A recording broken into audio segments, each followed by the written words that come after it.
Hello and welcome, my beautiful phantom audience, to yet another rather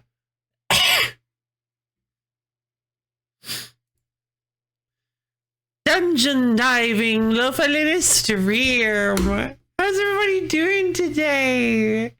Hello, hi everyone.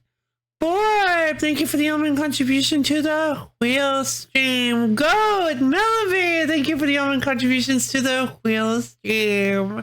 Hi, hello, Cat in the box. Hi, hello, hi. Hello. Wasn't there last time and surely must have missed the best dungeon in the game. Oh, are we talking the pyramid?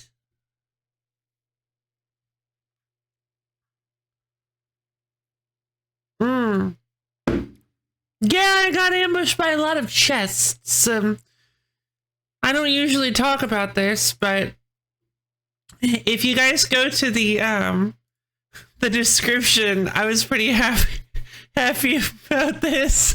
If you go to the description for last week's VOD, it says the description is trapped of monster attacks.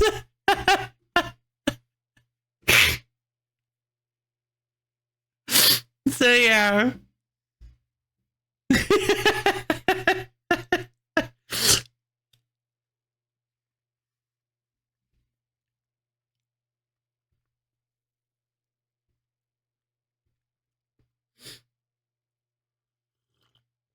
So that's you can kind of get the gist of how I felt about that dungeon. Break to use place when you're down. Yes, right. Oh my god, yes, and then and then here you sacrifice. Oh my god, I forgot how angry that made me. Yeah, I forgot how upset that made me.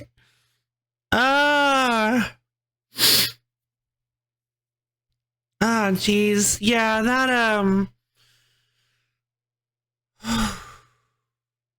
yeah, that moment was awful. And I'm trying to think about it objectively. I'm honestly trying to be conscientious of how much I've complained about this game. I feel like I haven't complained too much about this game in general. It's got characters dying. And that's got sacrifice that happens. It's got a lot of sacrifice, but that happens. The king sacrificed himself to. What did the king even do? Why did the king sacrifice himself? I don't remember. Wasn't it to try to keep the wind crystal alive? But then it ended, not the wind crystal. The fire crystal alive? But then it ended up, no, because the fire crystal was earth crystal? Purifying the earth shards. Oh, were they like corrupted? Okay, gotcha. I didn't recall. It's been so long. Okay, so Exeth was using them to zap people. Oh no! Okay, gotcha.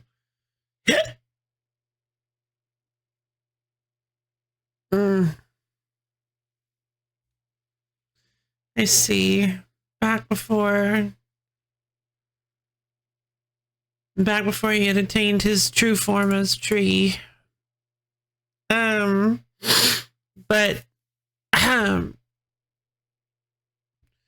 yeah, okay, so yeah, I typically enjoy the writing, and it's a bit dated in places. Only like one place, honestly. It's a bit dated in like that one place with Ferris, but honestly, in other places, I think they handle Ferris pretty well. So I don't know. I genuinely love the writing. Generally, I generally love the writing. I generally love the story. I quite like I quite like everything about this game, the gameplay and whatnot. But as far as the story goes, yeah, I think it's pretty good.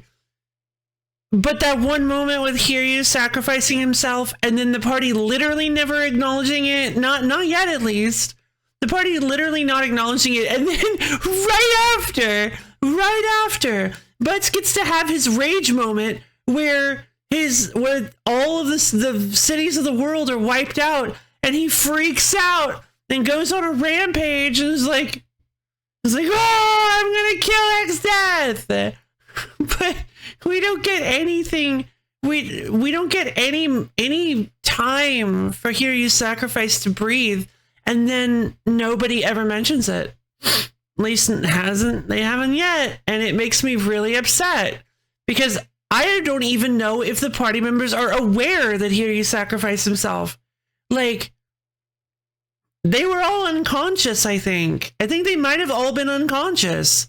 So it's entirely possible that none of them even know. And God, it makes me upset. Poor Hiryu, who literally came back into the story for 5 seconds to rescue Lena and then immediately sacrifice himself. It felt so, I don't think unearned is the right. It felt cheap. It felt really cheap. It felt like they were trying to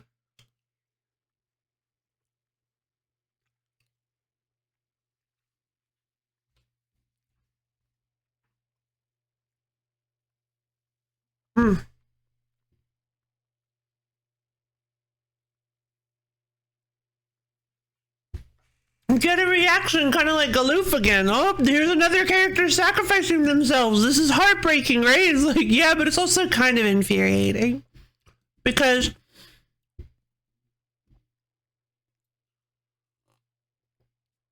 and I already talked about this at length. I just wanted because you. I'm sorry because you reminded me of it. I hadn't thought about it all week. I'm sorry. I already talked about this last week. That like a much better way for them to have handled it would have been to have you actually use Hiryu a lot during the beginning of World 3. If you had been using Hiryu to travel instead of actually you didn't even use Boko.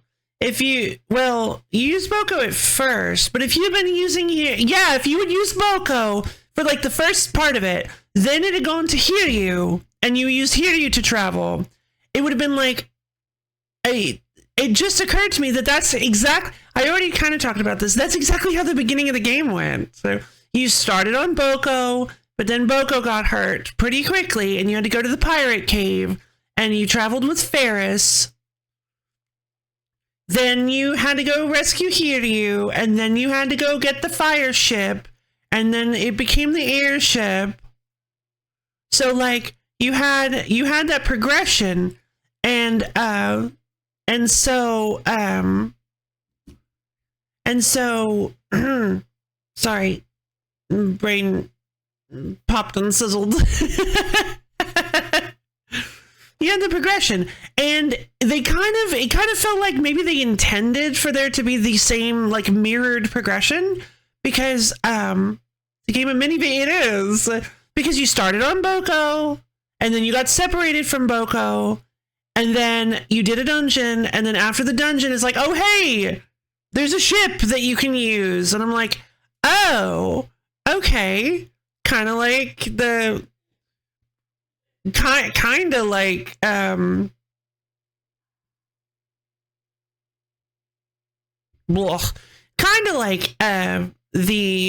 the beginning of the game, World 1. But and then in Galoof's world you got access to the submarine. So it would have been really interesting to have you start on Boko, then you get separated from Boko, and then you reunite with Hiryu, and Hiryu ferries you around, and maybe there are little bits of story with Hiryu where you get a little bit more attached, and you're like, oh, we're getting a little bit more development on Hiryu. And then the ship appears, and you're like, oh, that's kind of sad that we've upgraded, in quotes, to the ship. But it makes sense. This seems like a logical progression. And then, bam, out of nowhere, they have Hiryu sacrifice himself to save Lena. That would have hit so much better, and would have been so So much better writing, in my opinion. It's so weird because I honestly really don't have the reason I'm going so nuts about this is because I really don't have this level of complaint about any of the rest of the writing. The rest of the writing, it can occasionally, like I said, feel a little bit dated, feel a little bit yeah,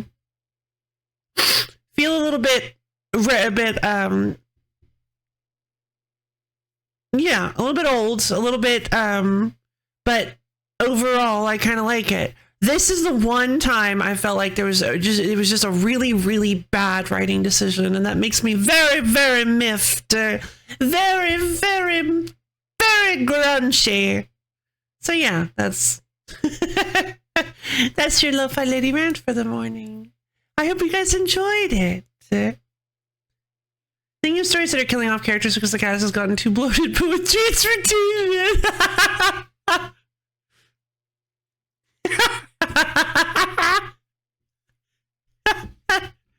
It's like a panning shot. They've got like 7 cars, 14 planes. It looks like some extremely mega rich person's garage. You've got 4 submarines, 3 horses and buggies, 12 skateboards, 15 mopeds.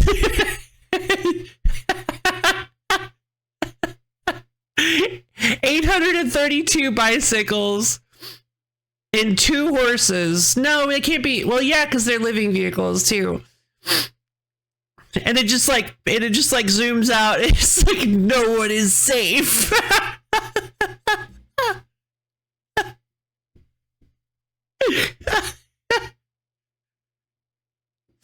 Oh my god.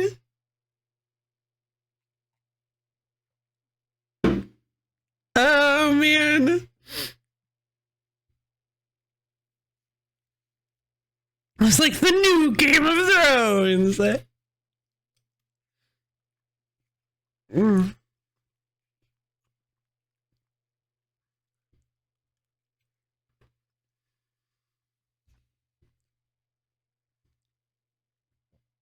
Yeah, I always hated that mentality. There was like around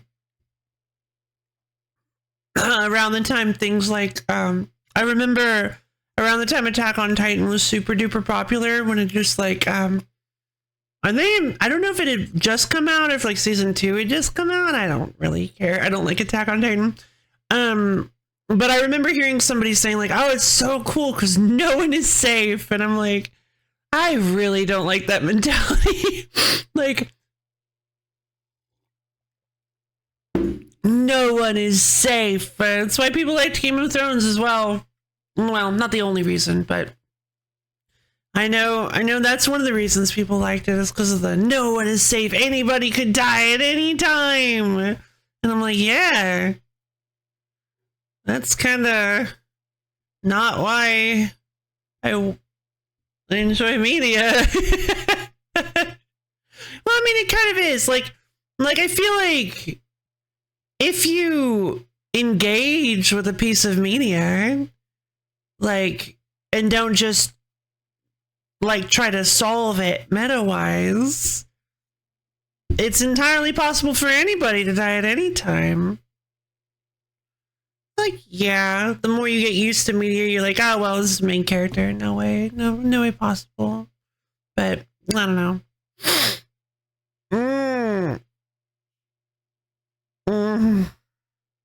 All right. No, I'm just rambling. Let's boot up Final Fantasy V. I was so close. Sometimes they just do it in such an obvious plot device way that it yeah, true. That is a really good point. It is. And that's, yeah, that has its own problems. But yes, like, yeah, that's fair.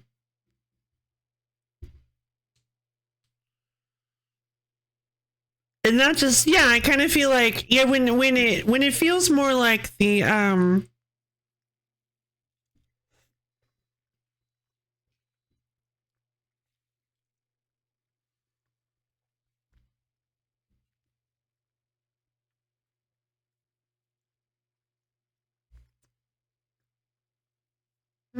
sorry.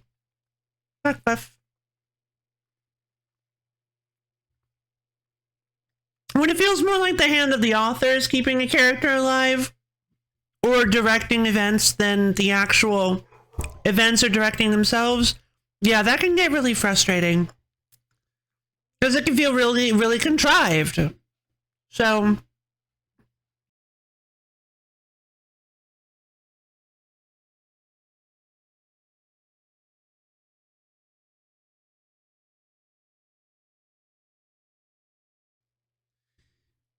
So yeah, it can feel really contrived and just difficult to connect with. It can feel more like everything is. Am I explaining that right? Everything is just too directed, I guess. So, I guess it ruins your immersion. I don't know. I'm not a writer. I'm just somebody who enjoys media and kind of goes off her gut on stuff. So.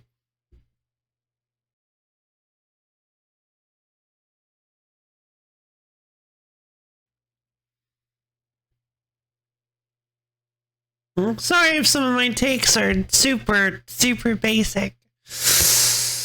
But yeah, I was so close this morning. I've got like a pretty good morning start. The only thing I need to go do is grab my tea. So we're going to boot up. We're going to boot up Final Fantasy V. And I'm going to go grab my tea while we enjoy a little bit of the opening segment. And then we'll get back to it.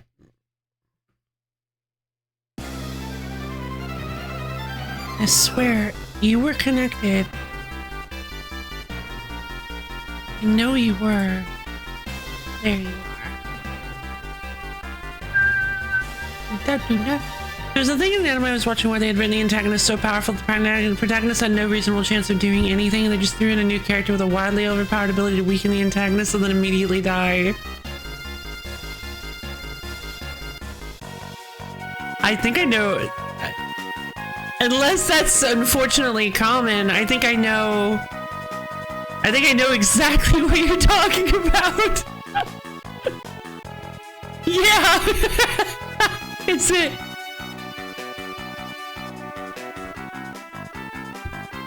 Oh, should I? Let me say.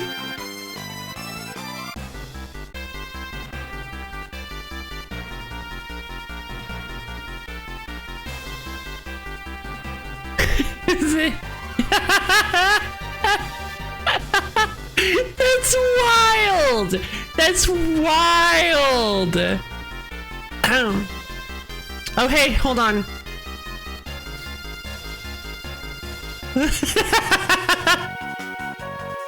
Wait, we're getting to the best part of the opening segment, and yet everyone remains blissfully unaware.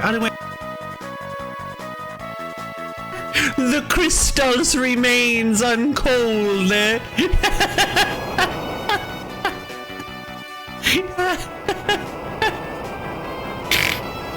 I love it. It's so goofy. I found it on accident. There's a clip about it if you want to find it.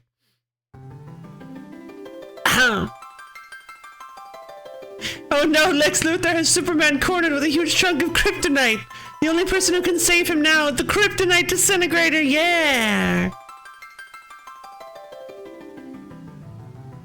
She'll love like climbing 35 flights of stone stairs to get the tea.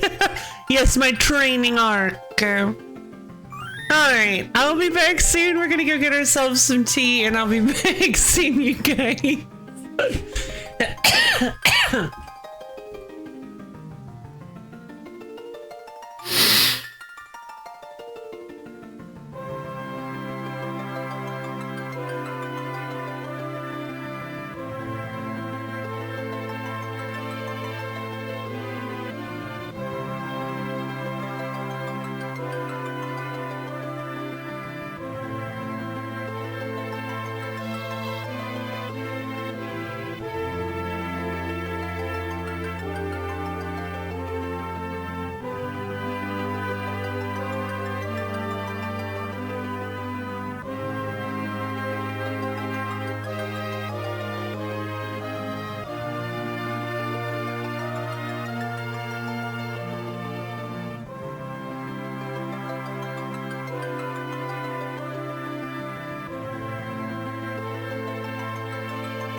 Hello again! Sorry, the ad break hadn't finished. I didn't realize I'd gotten back that early. But hello everybody again! Yeah, no, that moment was infuriating. I have not seen it. I have read about it, and I have heard about it. And yeah, it doesn't help that the character was actually really cool and really, like, likable. So it just, I got opinions about that show for sure. Welcome, thank you.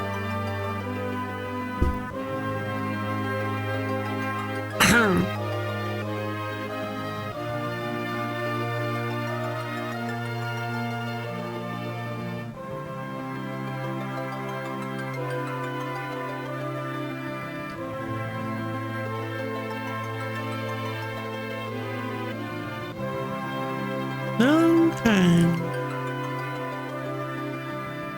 Let's go in. Okay, we have officially reacquired Lena as a party member. So we have our melee DPS back.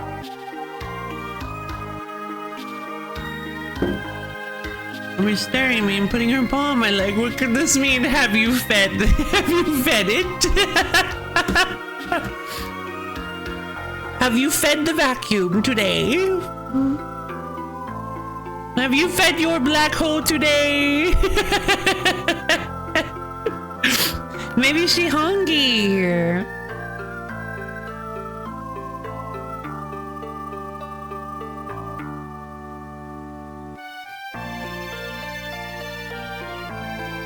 I did. That was a new kind of food. I'm not sure if she just drank the liquid.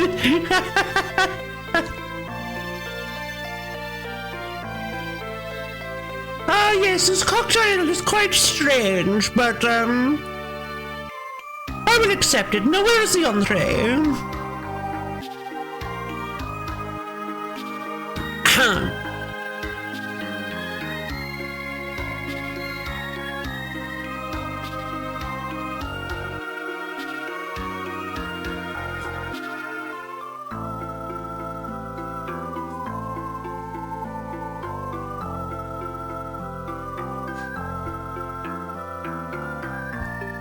Photo posted.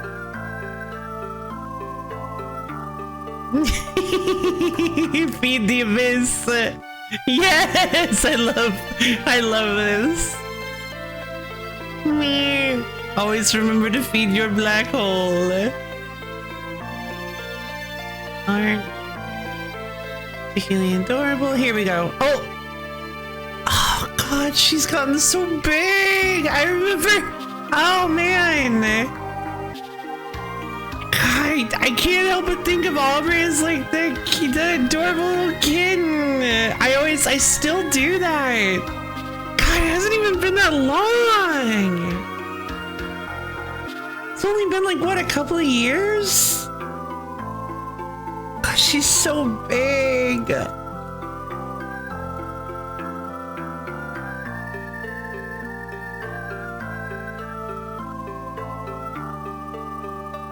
She was 1 when you got her. Oh. It's been about 15 months. It's only been 15 months. Oh, man.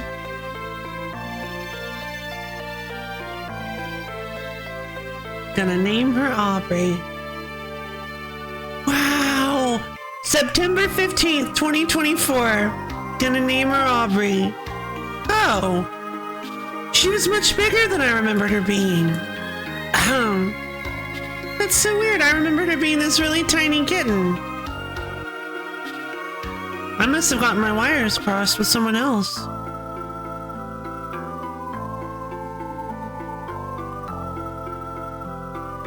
Oh, baby. Oh my god, I love this picture of her on the windowsill.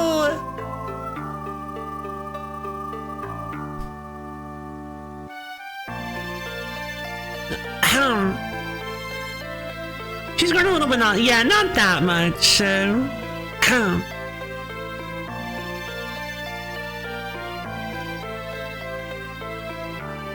love that she's starting to approach. Let me get back to it. She's starting. I feel like I can see. She's starting to approach Abby levels of surly. I'm really excited. Yeah, Aubrey's always been Aubrey shaped, I recall. Yep, fair enough. Fair. She looks very regal in this picture. I quite love it. It's just like, it's very like, yeah, you know what I want. Pay attention. Go do the thing I asked you to do. We love Aubrey.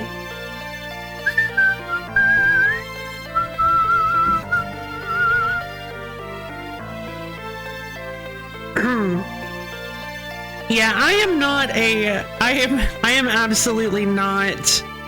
I think I've talked a little bit about this on the stream. One, I'm allergic to cats, very allergic to cats. And yeah, being, I one time spent the night in a house that was very cat filled. And after like 4 hours, my face felt like it was going to melt. I just, itchy, sniffy, just, general allergy symptoms. So I can't really own cats. I could own a hypoallergenic cat. And we talked about that. But I think later I talked about the fact that I'm not really a pet person. I don't really like owning pets. I love fawning over other people's pets, but I'm not really a pet person.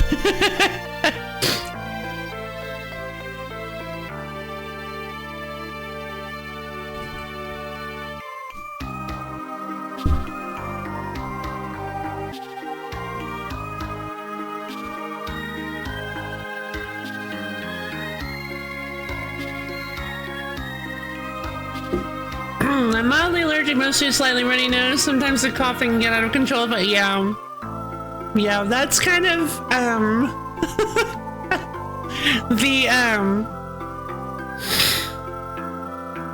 the rest of my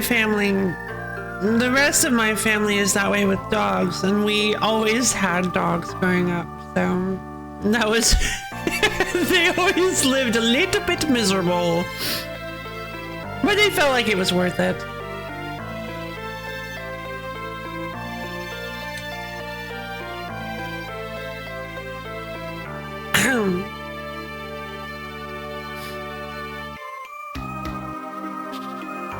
I'm pretty sure I'm not allergic to dogs.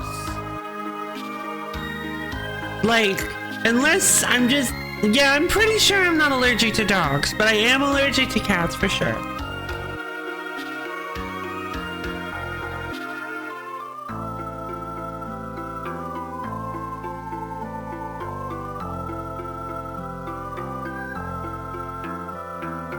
Having a cat is nice, but I'm not home enough for it to be a nice situation for a potential cat. Would need to, and at that point, that's a notable expense. Fair enough.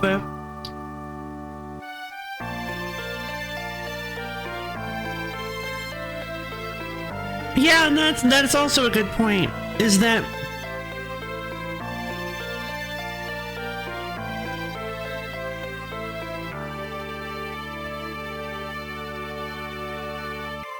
is that it's having a pet is just an expense I'm not prepared to pay for, because I would want to be this is a living being that I would be taking care of.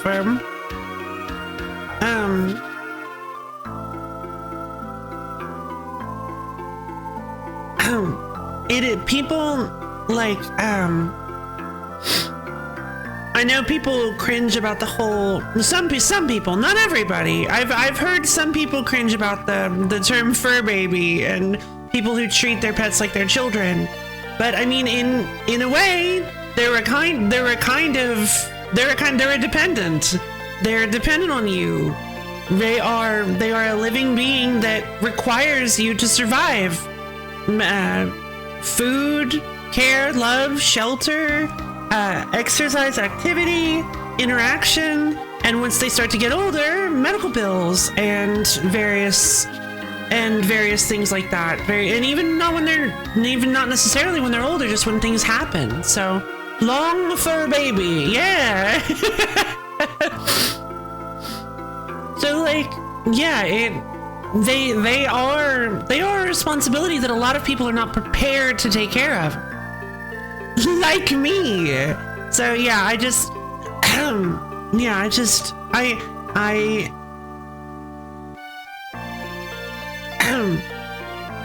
so yeah, I definitely jeez, what's up in my throat today?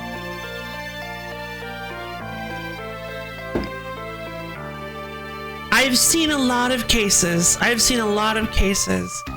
and heard of a lot of cases of people who were not prepared to own a pet and thought it would be a walk in the park, an easy little, just like, hey, just have a creature that just you get to look at, that's just like pretty and cute, and you can just look at it and be like, oh, it's very pretty, and they just not do anything to take care of it, and they get sick and die. Or on the better end of the spectrum, they end up making their way to a better home that is actually prepared to take care of them. Which is more likely, but well, I actually don't know the statistics. Hopefully, I'd like to believe it's more likely.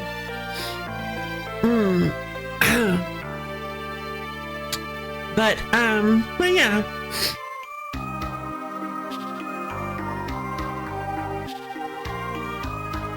Some people don't have very informed ideas of the perception of other living beings. That's very true. It's very true.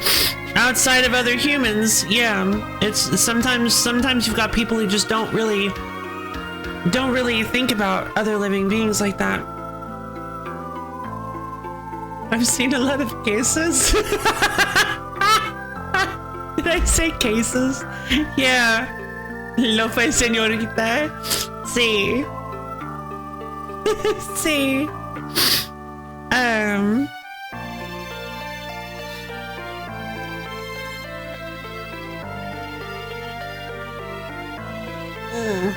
Completely unrelated. The Spanish dub of Murder Drones is absolutely incredible. You should. They have like all the dubs are so good.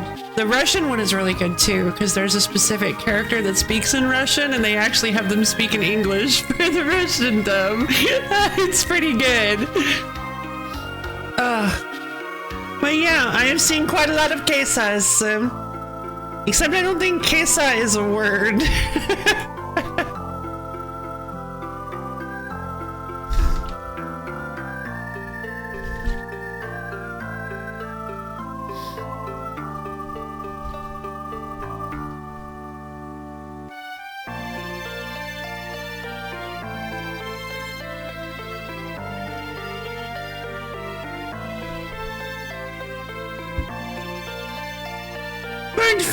Fingat? How did you burn your finger? Hopefully it's not too bad of a burn.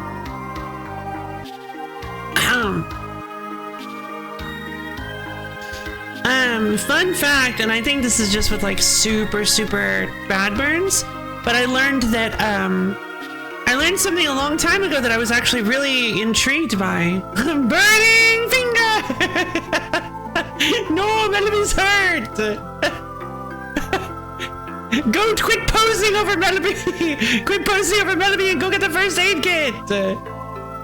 Hot steam will be, oh god, yeah. One time I did not, oh god. One time I did not know. This had never happened to me before. I was using my rice cooker.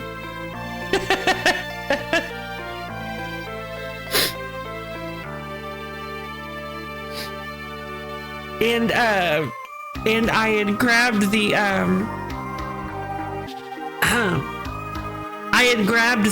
I grabbed it kind of loosely by the handle with my hand kind of draped over the side, and for some reason the particular creation of this one, I guess it makes sense like visually, but I just kind of looped my hand underneath the handle to turn it slightly, not realizing that I had just put my knuckles, or where was it again? Yeah, I just put my hand over the steam vent of the rice cooker. So all of a sudden, my hand was blasted with just extremely hot scalding steam, and it made the worst blister. And I kid you not. Not like, what, 2-3 weeks later, I did it with the other hand. I was like, okay, hold on a minute. Like a little knife, yeah, the steam vent is like a little knife, yeah, it's awful. And then I was like, okay, hold on, what am I doing to cause this? Like how, and I realized that, so I started to become very conscious of how I was holding and moving the rice cooker. Because I had the rice cooker for a very long time and only had just now done that in the course of like 2-3 weeks. So yeah, it was brutal. The blisters were really bad too. Do I still have this scar? I do not. I don't think the scar's still there. I do have one really bad scar that like I did not expect. It was so strange. I scraped my arm on like a corner, on like the edge of on a sharp edge of like like a surface when I went down once. I fell. I slipped and fell, scraped my arm on a surface, and it left a really bad, you can't see it because it's underneath the table and covered by my hoodie, but it left a pretty nasty scrape wound, and I was like, it's fine, I'll get over it. And then like to this day, and this was like, I want to say over a year ago, I still have the scar from it. It's like, it's faded quite a bit, but you can still see it very clearly.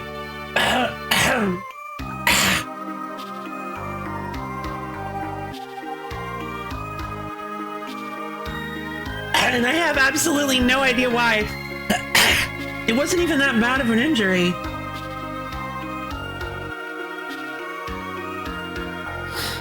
So sometimes you can get scars from the weirdest things in the weirdest places.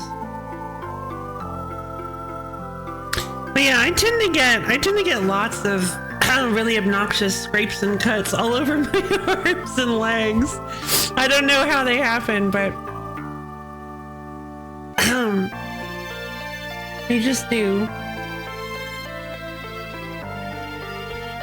I did scald myself a bit on my humidifier last year, the device whose only purpose is to pump out hot steam.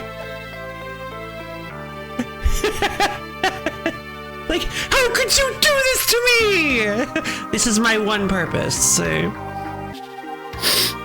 But yeah, you knew this. You knew that going into this. How did you do this to yourself? But yes, one thing I learned,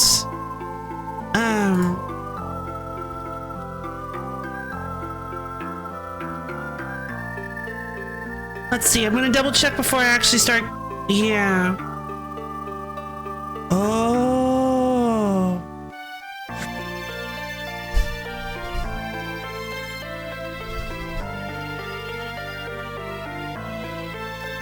Yeah. Yeah, so for burns, believe it or not, don't use cold water to cool the burn. So these are the 3 things you want to avoid. Don't use cold water to cool the burn. Don't break blisters, because apparently they help protect against infection. If it does break, gently clean the area with water and apply an antibiotic ointment, and don't try to remove clothing stuck in the burn. Really, really, really, you can use cool water, but the reason you don't want to use cold water is because the burn might have damaged the outer layer, the layer of the skin that protects your nerves, and the cold water can send them into shock. Can send you into shock if you it can be too much for the nerves to handle, and it can cause it can send you into shock. That was something I was really excited to learn, is that cold water can be too much for the system to handle, because that protective layer of skin that keeps your internal temperature very different from the external temperature has now been damaged and is now gone. So you are much more vulnerable to extreme temperatures in the other direction as well. At least that's how I remember it. I may be misremembering some of the nuance of it, but that's how I remember it. That's how I was told. This does not explain anything. This page does not explain why you do any of these things, why you do or don't do any of these things. But but yeah, the don't try to remove clothing stuck in the burn is because it can lead to some really grotesque moments. That's another thing I learned.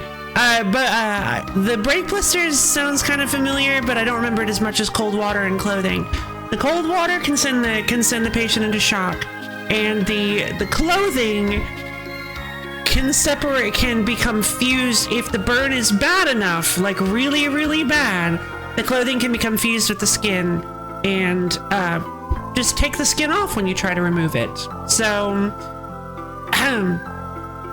it's a really good idea, if the burn is bad enough, to not immediately try to remove any clothing that is stuck to it. Yeah, it can just make things worse. First aid with Lover Lady! Yeah, scars can go over in a way that never can really fix itself. I have gash on my wrist from when I was tossing some broken retro audio equipment into a bin, and it did like a somersault in the engine. It's a good thing I didn't miss anything important. You don't, yeah, oh god! That was a fun thing. Oh no! Oh, that's really unfortunate. Yeah.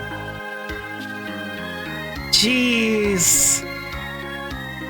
I had never thought about that happening.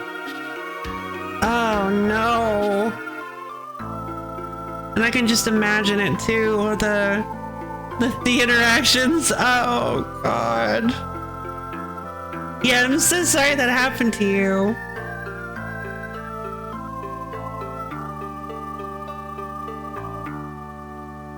Cause yeah, I imagine they were just trying to be nice. Like it's very it would have been very kind of them if it wasn't just wasn't just a really unfortunate accident. Well, I will just be careful handling 60-pound rectangles with sharp corners. Good lesson to learn. Good lesson to learn. I think that's probably a good lesson to learn. Yeah. Yeah. PSA: when juggling chainsaws, be careful. Make sure to use some amount of caution.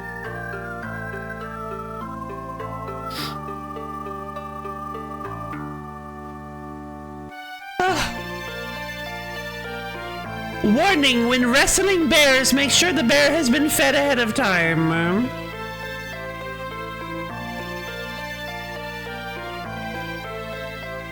That way he won't complain and ask for a lunch break.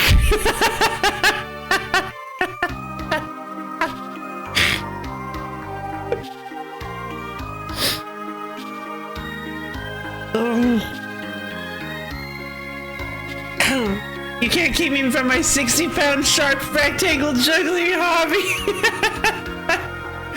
That's for some reason that reminds me of the oh.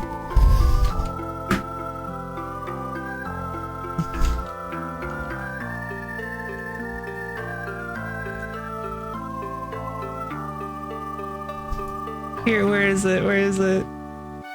Yeah. God. No, that one's just sad. Where's the like funny version of it? Yeah, here it is. Food.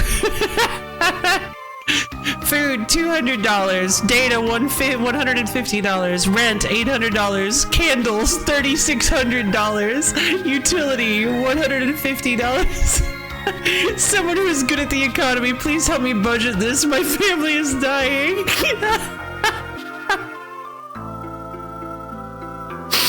That just reminded me of that. Yeah, classic tweet. Classic drill tweet. Stop buying candles. No.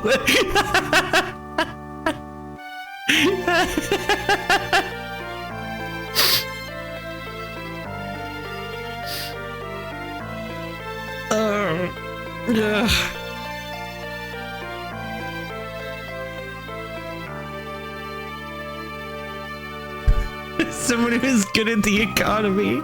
I love that.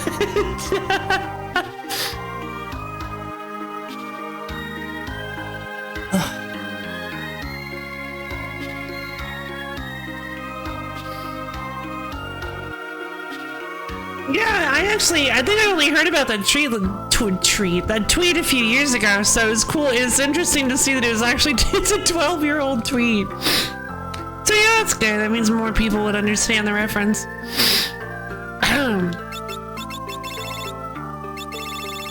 Let's see. Alright. So...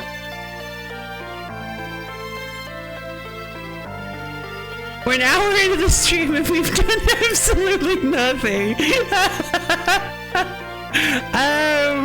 Okay, so where are we going? Oh, moon people.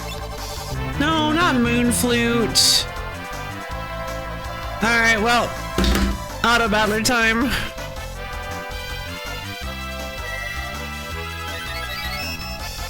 Good bear thoughts, I agree. So we fight.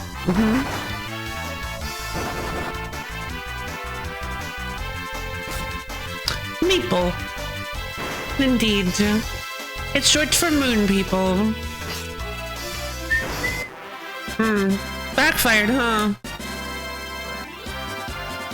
I'd so love, I honestly would love to see somebody doing a Berserker only run and they get to these guys and it's like,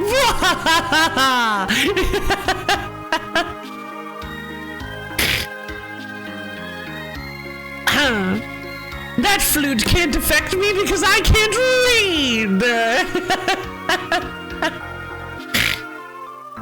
So, our goal here, so there's now a bridge. I guess Big Bridge has Berserker risk. Oh.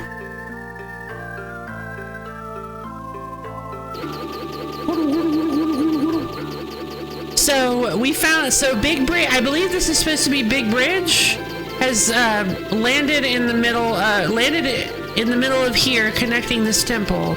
We originally weren't able to because it was surrounded by mountains, but now this bridge has connected us and we can go in.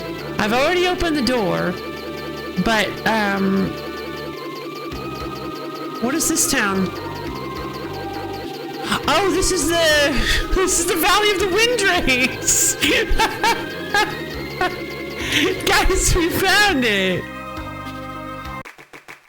Overriding their normal job restrictions. Hey, it's a right boppin' jig. So 4 Berserkers is definitely possible and terrible. Yeah, I've heard. Yeah, I imagine it's awful because it's literally just an auto battler. But Borb has mentioned in the past there's a video titled "Can You Beat Final Fantasy V with 4 Berserkers?" I believe. Unless I might be misremembering, but Sheep! Sheep! Bah! Sheep! They're doing very gotcha. Sheep! Bah! Bah!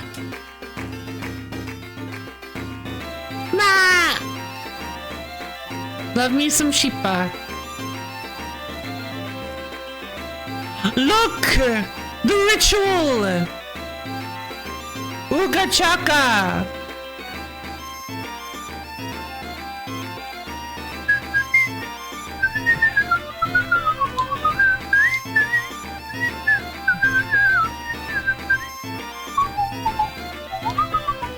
No! Sheepa! That's my way out! Thank you. I can't. It's feeling deep inside. Sheep tricks. Yeah, sheep tricks. Sheep trick. Sheep trap.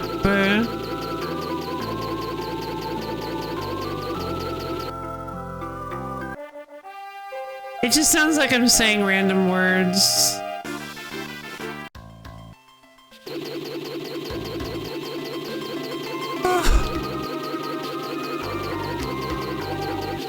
Is that a Flingle Flankin' JoJo's reference?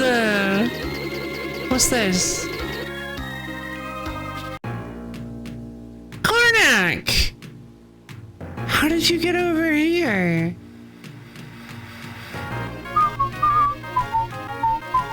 So not every town was destroyed. Of course we don't need the crystal to make great weapons and armor, but now that we can't use it, prices have gone up. It really feels like the world will never be the same again. Yeah, agreed.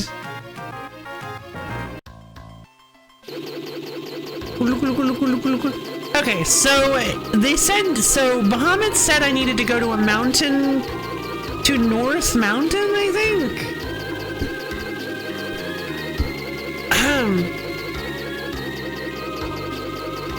I'm not really sure where that is.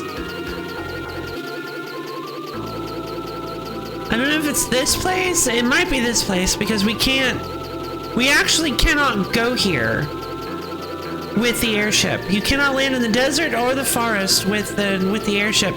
So the only way to get here, from what I can tell, is we have to go back to. This must be something important because the only way I can think of to get here is to go down to the Crescent Isle and go recapture the Black Chocobo. That might not even work.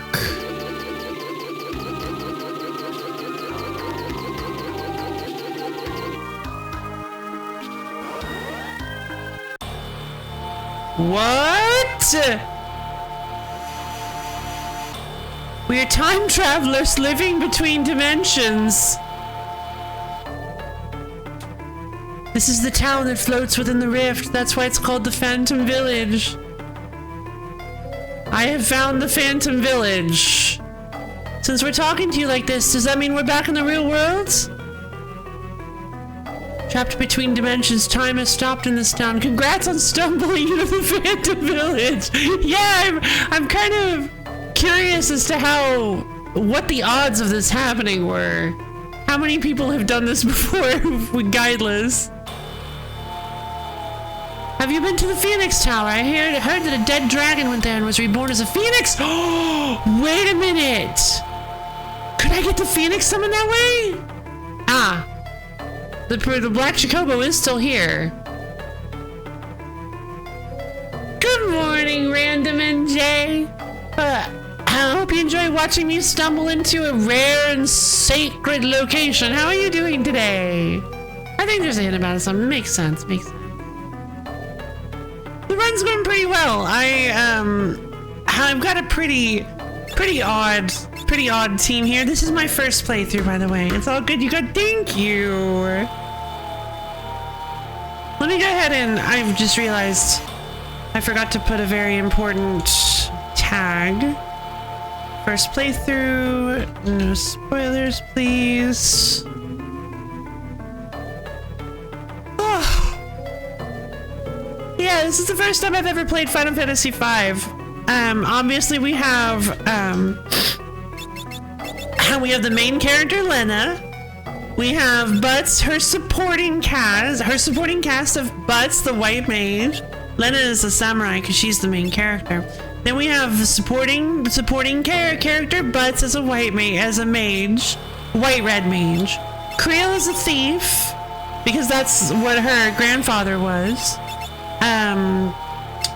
Ferris is a blue time mage. What do you think so far? I rather like it. I've talked about, there's only one moment so far that has genuinely made me frustrated, and that was Hiryu's sacrifice to save Lena. I feel like it was not properly set up. Blime mage, indeed. Blimey. A very blimey mage. Yeah, that's the one that's freshest on my mind, of course, because it just happened last stream, and I'm still kind of grumpy about it. But yeah, generally speaking, I rather like this game. I like the gameplay. I like the story. It's pretty cool. I think Lena is maybe a little too basic to really help out this party anymore, like my actual build for her, and she's 2 levels behind everybody else, which is driving me nuts because they didn't give her leaked experience. I completely forgot about that. They didn't give her leaked experience, so now she's just gonna be behind everybody. That's so annoying. Alright, so Lena is a samurai, a two-handed samurai, so for maximum damage. Butts is a white mage with dual casting. At the moment. Though I was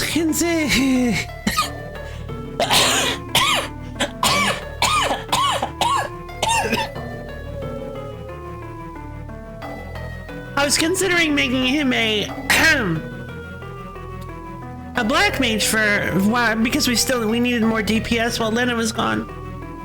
When they had me know it. Oh, okay. Decided to replay the pixel remap. Okay, cool.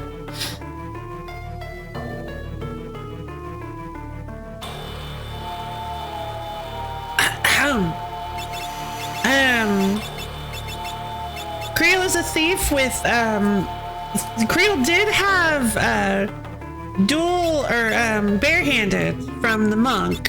That's what Galuf was using. Galuf was using barehanded because it did a lot of damage. However, now it's starting to get outclassed by, it has been outclassed by the Twin Lance that cuts enemies twice. So we are using the Twin Lance instead, and I gave her mugs so that she can more effectively steal from people. Well, the samurai job, yeah, it seems like, yeah, especially Zeninage. I have defeated bosses on the back of Zeninage. You can see I have a ton of money too.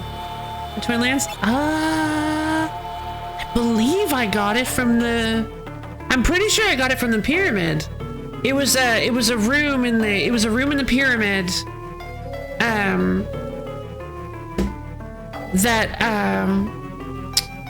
Which room was it? I think it might have been the one you had to fall down into. I believe it was in the pyramid. So it's pretty late game, but yeah, the Twin Lance is extremely strong. Excuse me, jeez, I'm sorry. That was supposed to just be a hiccup.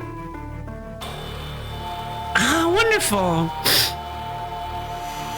Yeah, I'm pretty sure that's where I got it, because I'm pretty sure I only got it recently. But it was a real boon, because without Lena, my main melee DPS, we had a white mage, a thief, and a blue time mage, so our DPS was struggling a little bit. But Butts does have black magic, obviously, just not the best black magic, being the white mage. And the issue is, I really like having the heal stave on Butts, the healing staff. So switching him over to black magic would have felt a little bad because there's nobody to put the healing staff on.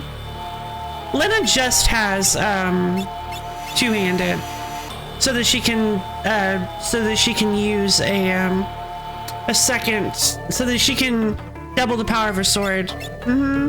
It's been like that ever since she was a knight, but then I maxed out knight during my 5-hour objet d'art grind to get dual cast.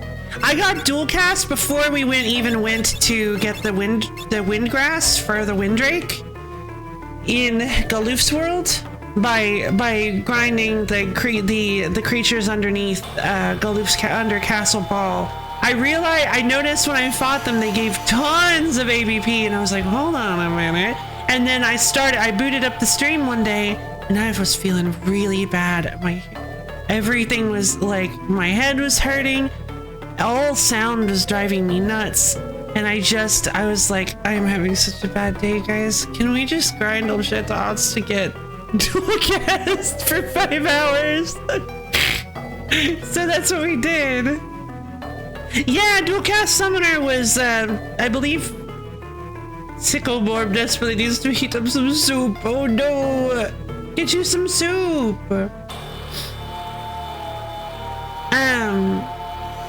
Yeah, dual cast summoner was recommended to me. I think it was Goat that recommended it.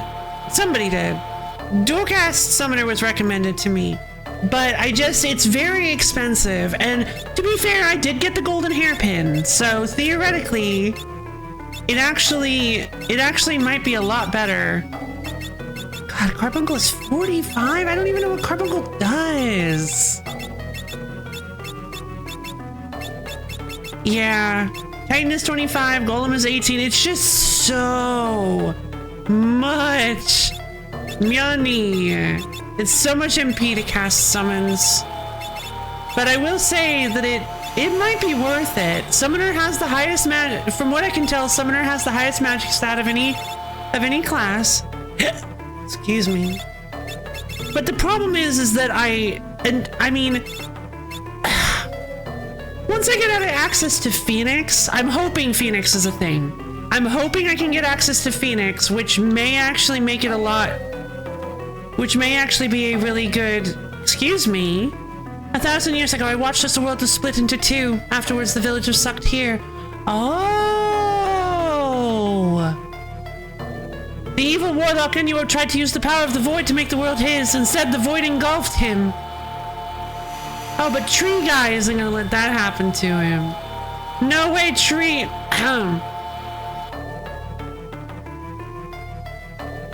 No way that'll happen to Tree Man.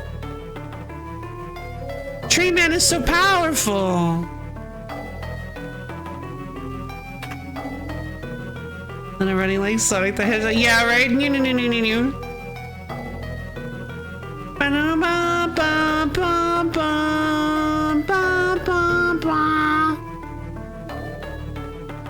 Everybody supersonic racing. Let's see. Ooh, the Kikuichi Monji. Katana with a chrysanthemum engraved on its sheath can be used two-handed. It's apparently stronger than what she's using. The Morning Star. Flail with metal balls attached to his handle. Full power from back row can be used two-handed.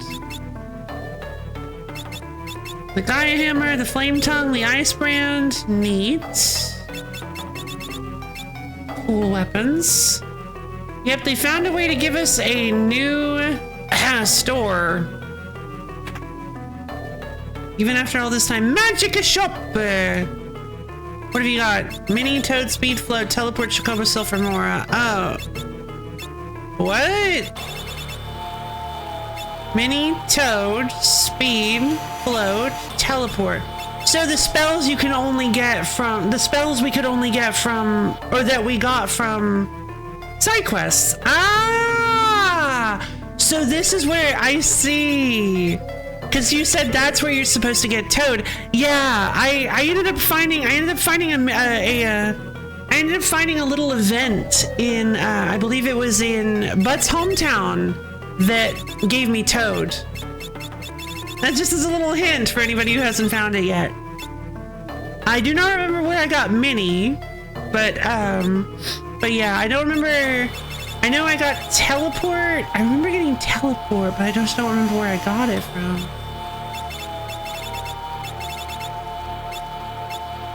Yeah, I already had all this. I already had all this stuff. What? Well, what am I?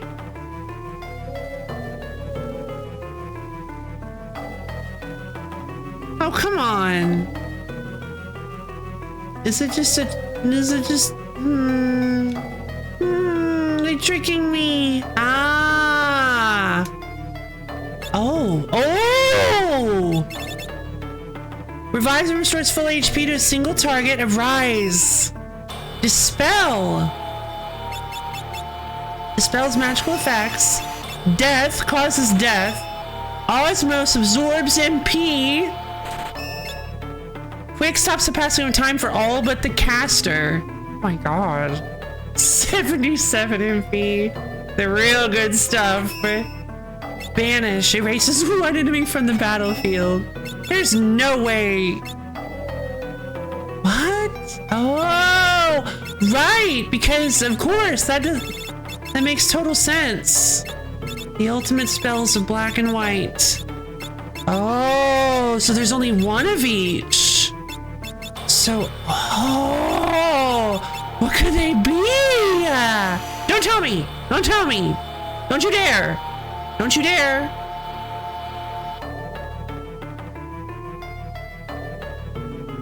Okay, cool. Thank you. Oh. Okay, so we learned from the book that there are four guardians. There are four guardians of the temples. That by acquiring the slates from the temple, we can also acquire four magical guardians. We have Bahamut, Leviathan. It was the ultimate spells of black and white. Was one of them. Then the ultimate the pinnacle of time magic, Meteor. And then Leviathan and Bahamut were the four. Loved using Osmos and a dual cast combo, almost infinite. So, do they have to have MP for you to steal? Or I was actually thinking about doing that. Using Osmos to recover my MP. I think so. Okay. Well, guess what? I've got a plan. Guess who does have MP right for the taking? That isn't using it at all. I've got 2 free juicy MP sacks right here. MP batteries.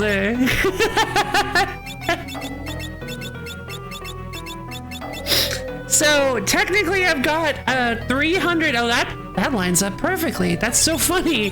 I've got literally 300 MP between Lena and Creel that Butts can steal.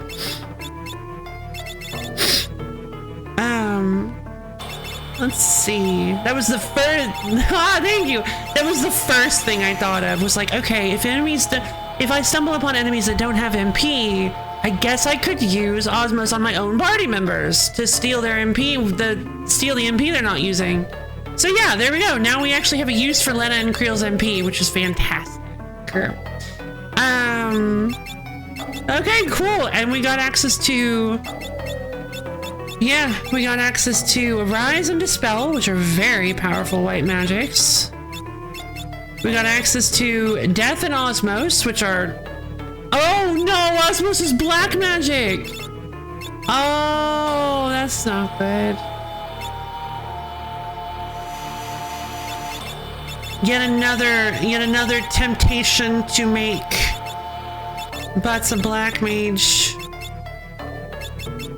I just don't know if level 3 white magic is enough to keep us alive. Soup is in the microwave for another few minutes. Ah, wonderful. Quick and Banish stops the passing of time for all but the caster and erases one enemy from the battlefield. Awesome. God. It's time stop, bro. Alright, wonderful. Well, this door is really cool. Let's see what kind of armor they have. Wait! Could it be? Could it be the pub? No. No, I can't believe I can't allow myself to hope, but should I? Should I have hope that oh, what a shame. It would have been it's too good to be true. Too good to be true that they would have had a piano for me to master my piano skills. So sad. Let us go stop by the inn for no reason in particular. Darn, they don't have one either. What's this? Oh, no way! They sell elixirs for way too much money! Jesus, no thanks. I'll just hold on to my 19 elixirs, thanks. Potion High, Potion Phoenix Down, nothing new here.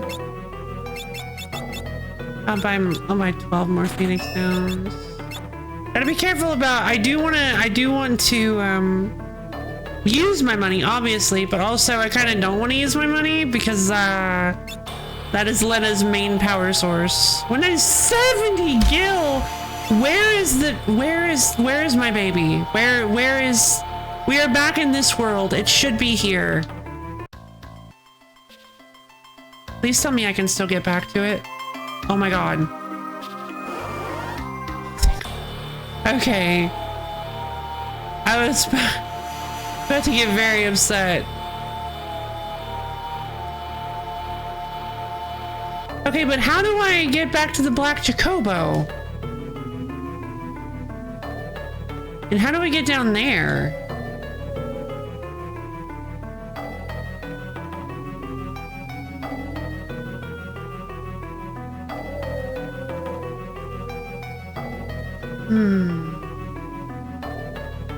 What the? The Warlock Annual was immortal, but he traded his immortality to obtain the Void's power. Oh.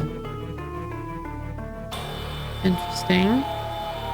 I'll give you something good, but not for nothing. First you gotta ride around the world on a yellow Chocobo. How's that?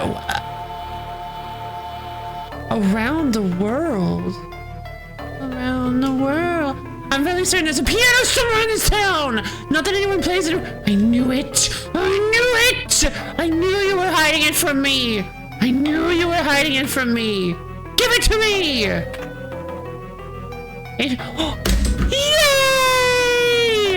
Healing jar!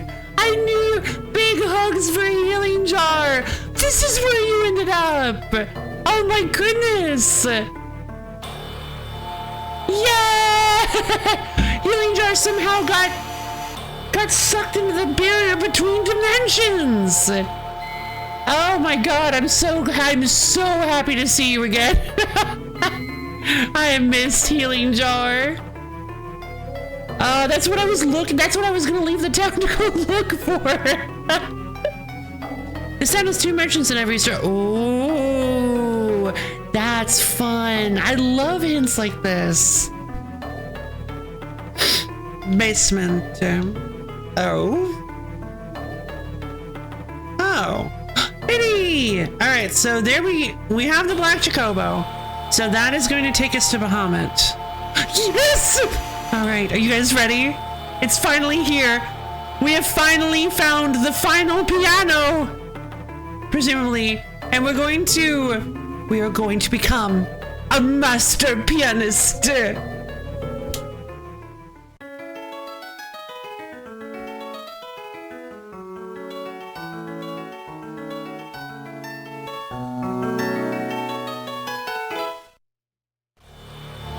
You have mastered the piano! All others quake in fear at your superhuman keyboard manipulation skill! Yay! We did it!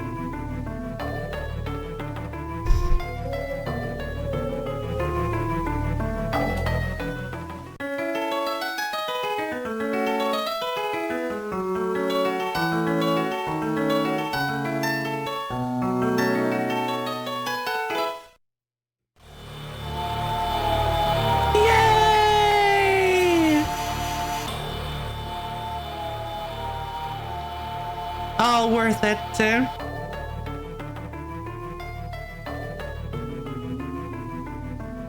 What's this? Oh. Ooh, okay. Well, I don't really... No!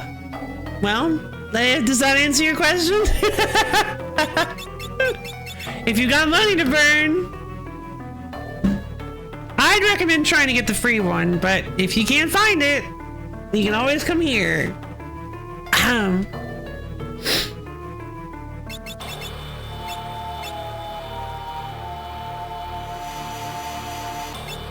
This shop sells a twin lance, is what I'm saying, in case you guys didn't have visuals on.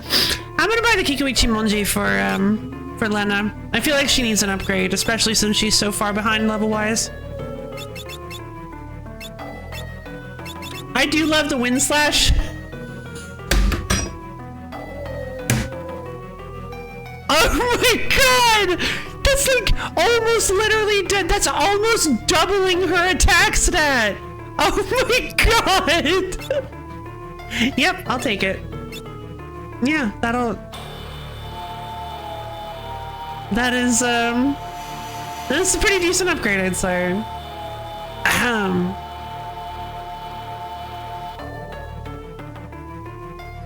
What's in here then?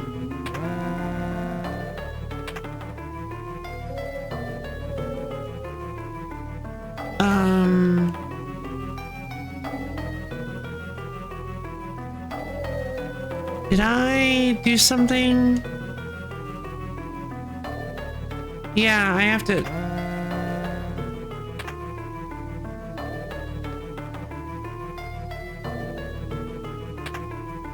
Okay.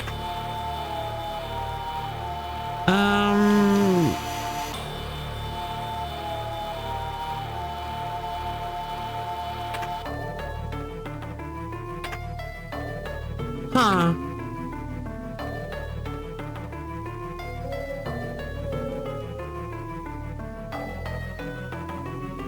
Yeah, and then unfortunately, the only way out. So where is Phoenix Tower? Somebody mentioned Phoenix Tower. I'm gonna head back up and try to find them again. Because I want information. They said, I think all they said was that Phoenix Tower was home to a dragon that had died and became a phoenix.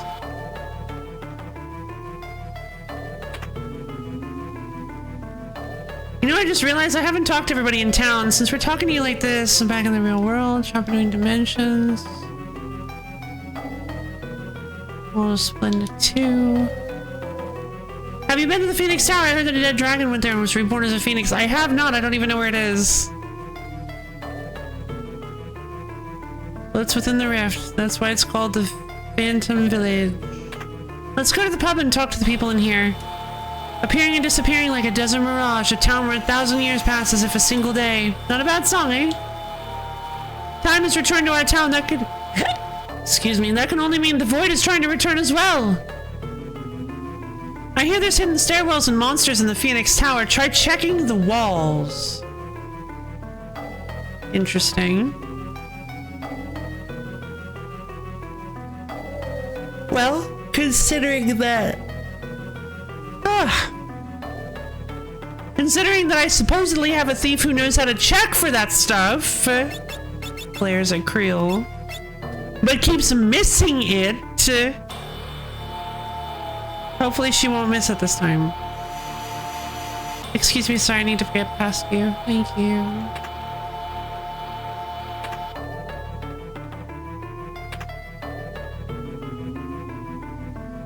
Alright. Let's set up here. I'm going to go grab the black chocobo. I'm going to attempt to grab the black chocobo.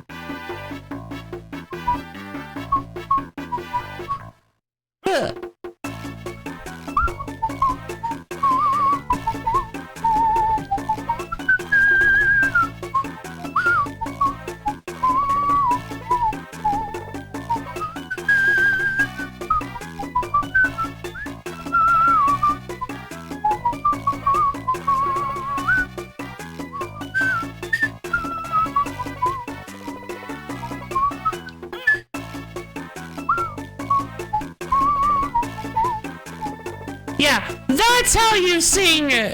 That's how you sing. Chocobo, wait. Oh, I can go over mountains. Okay, I was about to say, I'm like, wait. I can't go over mountains. I can't go over the white mountains. Here we go.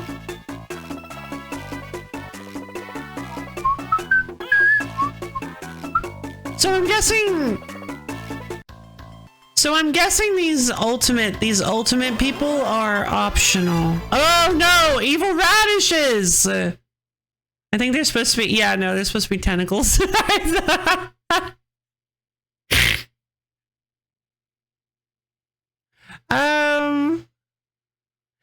Okay, well, I know it's been a while, but it is something I need to do. So I hate to do this to you guys, but I am going to need to leave for about half an hour.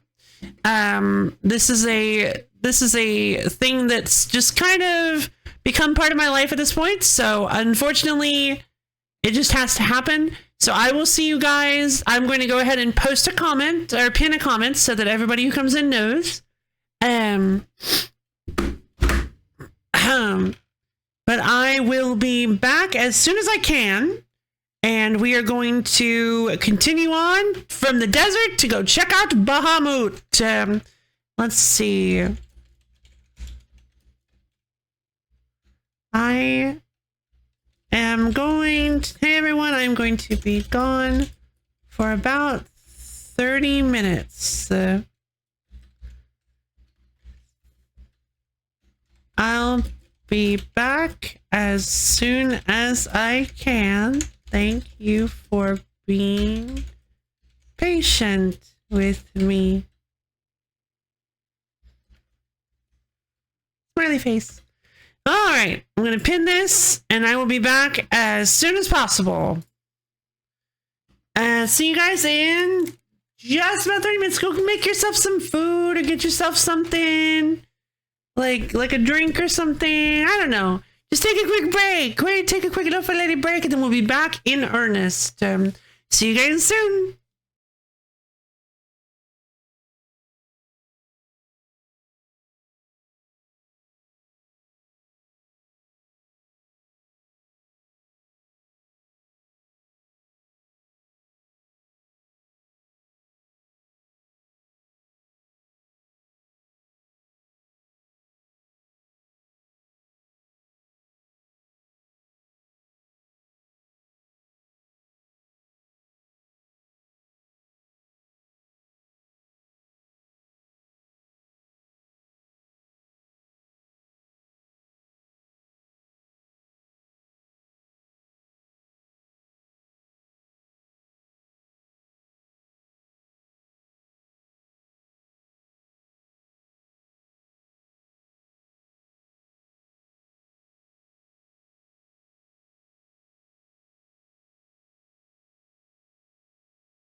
Hello again! I've returned! Okay, hold on a minute. Did my message disappear? It shouldn't have.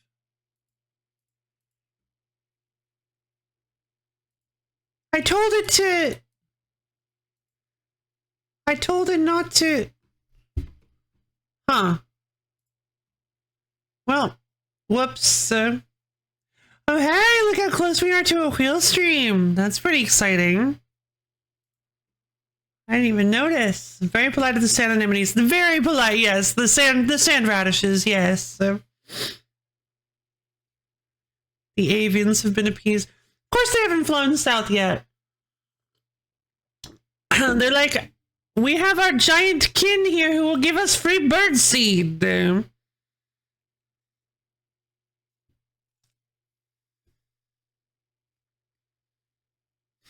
Why would we ever need to leave?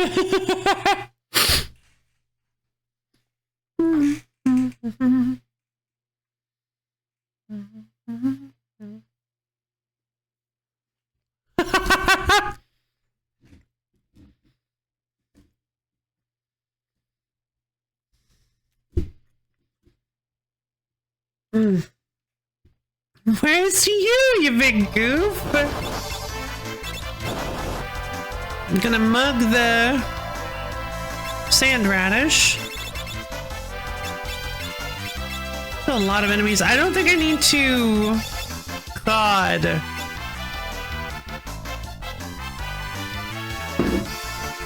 I'm tempted to try this banish spell. Yeah, that's exactly what I figured. Very low chance of working.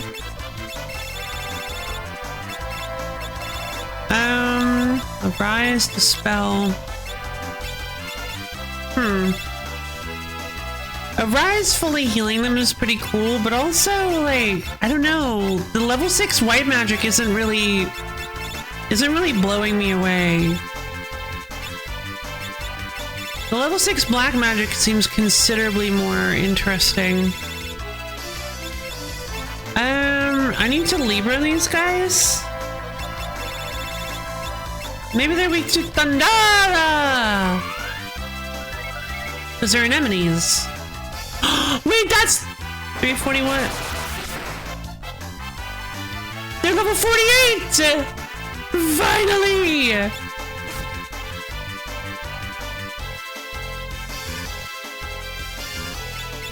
That's divisible by 4! Level 4 Graviga!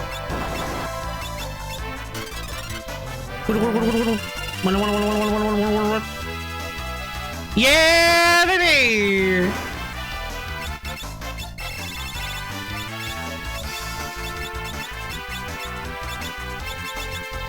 Fyra! Fyra!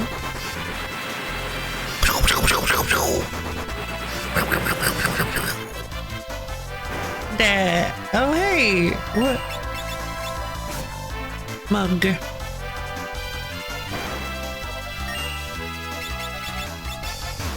Digestive acid? No, not this one.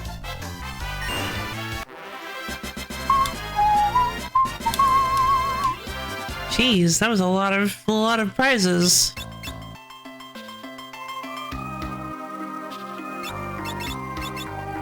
Let's see.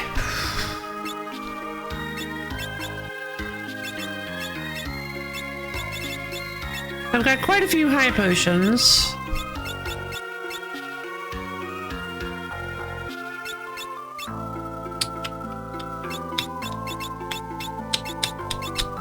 I'm gonna switch butts over to Black Mage. Dual cast Black Mage. Hey, Misha, thank you for the treble pats. How you doing? Hyper pet.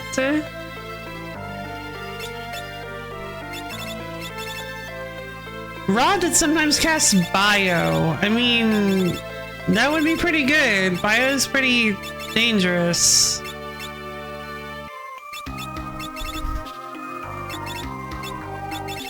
Why does the dancing dagger give him magic?